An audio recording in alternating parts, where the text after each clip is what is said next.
Alhamdulillah guysku, barang kita dah sampai guysku. Kita beli USB untuk karaoke guysku deh. Ada dekat beg kuning. Jap kita buka dan kita test deh. Nampak dah sampai, jom kita buka. Tu dia guysku. Dah sampai USB kita 32 GB jap kita cocok dekat TV, kita tengok lagu apa yang ada. Jom. Okey guysku, jom kita cocok dulu. Kita cocok kat TV dulu, tengok lagu mana.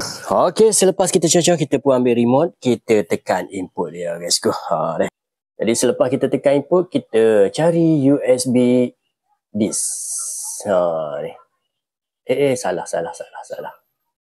Tekan balik, lepas tu kita cari dekat USB disk guysku. Dekat situ.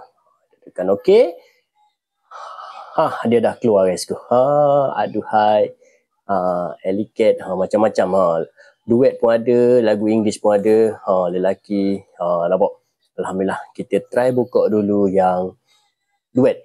Lepas tu korang boleh search cari lagu apa yang korang nak. Ni lagu apa? Kita dengar deh. Jadi sebelum ni kalau kita karaoke, iklan Sokmo kan, kita tengok dekat YouTube. Ni beli je benda ni dekat beg kuning guysku. Tekan je beg kuning.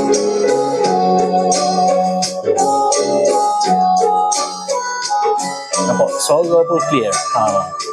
Nampak dah. Okey, yang ni saya tak pandai nyanyi, kita back balik. Kita cari lagu yang kita pandai nyanyi lah. Ni, kita back dulu. Ni. Nampak?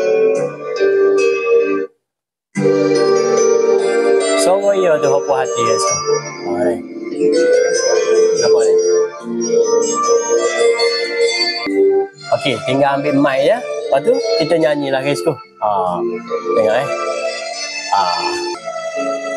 Berdosakan diriku, terpaksa melepaskan.